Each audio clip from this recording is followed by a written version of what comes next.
There is a big comedy show in Ogden tonight, and we have some fabulous comedians with us right here live on Mountain Connections. We have Aaron, Wesley, Morris and Lil Bit here. Thanks for being here.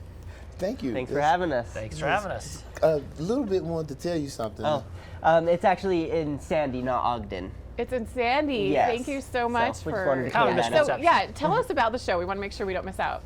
Yeah. Do you want to take this or do you No, want? go ahead. Okay. Yeah. So the show is going to be at Club 90 in Sandy, just right off 90th South and State Street, and we have a good lineup. We got me, Oz, Aaron, of course, and then we have two hilarious comics. We got Cindy Teasley and Amanda Nevesey. So. Yeah.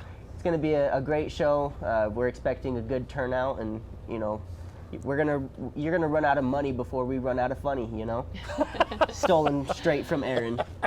Well, I'm very excited, and I have to be perfectly honest, we don't usually have comedians live on our show because I worry I'll lose my job. But you all, I can tell, are trustworthy. I've loved talking with Aaron, organizing this appearance. I've had people calling us, wondering about the show. There's a lot of buzz going around. So Aaron, tell me about the decision for you to kind of organize and spearhead this show in Sandy. Well, actually, someone called you about me, and I'm from California, Los Angeles, California. Hi, mommy. Got to do that one, And I traveled all over the country, and I noticed little cliquish areas, and I was trying to always figure out a way. How does a guy that's starting out in comedy get past the cliquish niche in comedy? It's like, well, you're not part of our group, you can't play, and that's not fair, And I found when I got to Utah, it was just like everywhere else. So what I did is start searching out for comics. I wanted the underdogs, and I come to find out these underdogs are just as funny as everyone else. Some of them are even funnier, and so I wanted to develop a program where we could do comedy and get paid.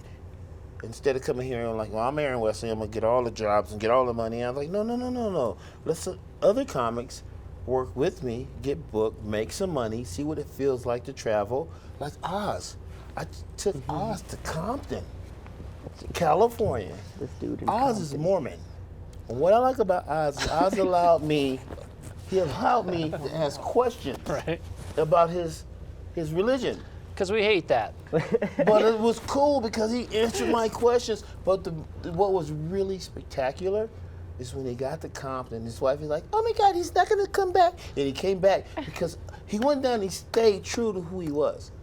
He was a Mormon in Compton. He went on stage, he did his bit, and he was accepted because he didn't veer to the left or the right. He stayed who he was. Right. And I was so proud of him for that. It touched my heart and my spirit. You don't have to fake it to make it. You don't have to act like you're somebody else. I can't act like you to fit in because I'm not going to be able to do your job. But if I stay true to myself, I will excel. I will shine. These guys are shining. So yeah, Oz, you're funny, you're vulnerable, you're honest. What made you decide to be a comedian? Oh, that's great. I'm married to a Brazilian woman, and the amount of mistakes that the things that she says or does, and then my daughter, I'm like, how can I not want to turn this into stand-up comedy? And my friends always told me growing up that I was funny. A lot of times it was on accident because I'll just say something and they're like, you don't say stuff like that, and I'm like, well, oh really? That's bad to say. And so I just turned that into a comedy career in a way. And then being married to a woman who would make different mistakes and stuff. In the beginning, it was really cute. She would say things like, bye, drive safety, because English is her second language. Or it's like, honey, I don't want to get mad of you. And so I'm like, and so then she'd make other ones that are a little more vulgar that I can't really repeat here. And so I was like, I got to write that down. I got to share this with the world. And that's really, really helped out. And it was great. She's like, when I went to Compton with Aaron, it was a lot of fun. But like, when she researched it, and she was like, she looked it up a little bit. She was like, honey, should I start making funeral arrangements before you, like for when you come home? Oh no! And I was like, no, I think I'll be fine.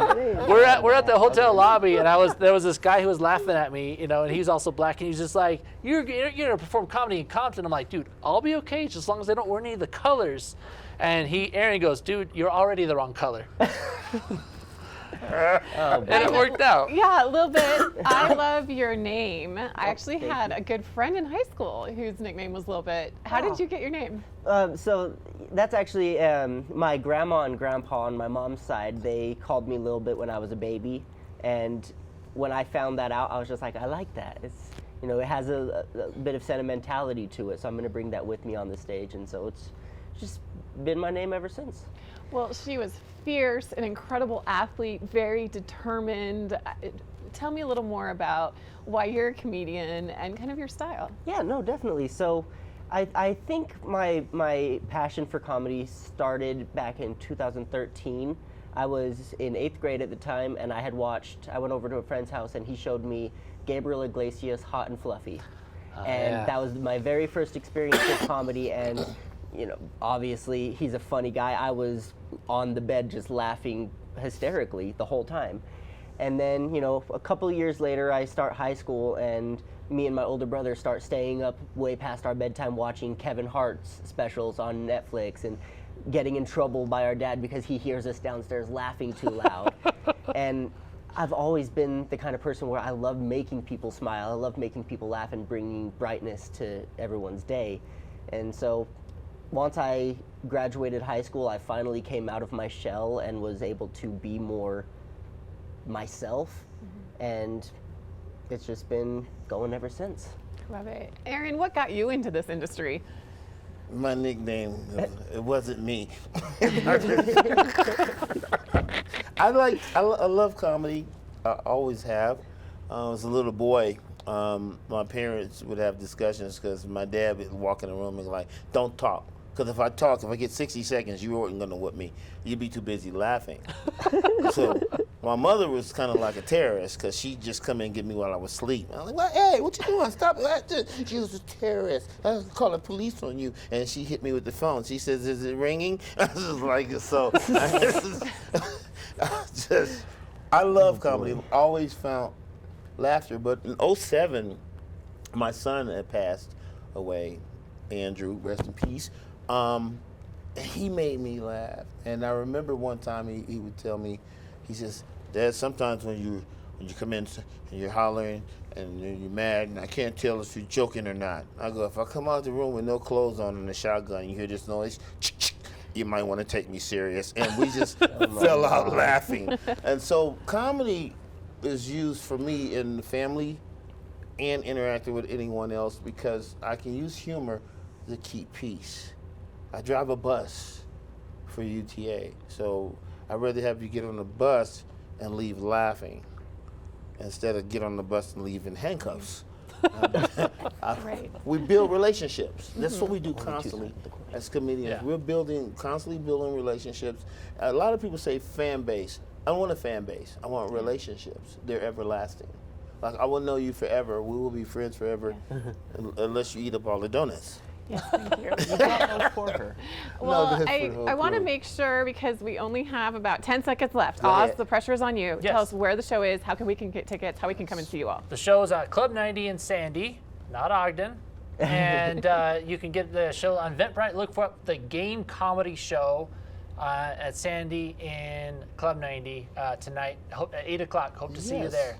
Yes. Yep, we just showed a graphic on that. I Thank like you so that. much, all of you, for being here. This has been so much fun. And thank you for the donuts. Love having you here. Hope Thanks you'll for come having back. us. Yeah, thank And you. we will be back tomorrow for more Mountain Connections live at 7 a.m. We'll see you then. Bye.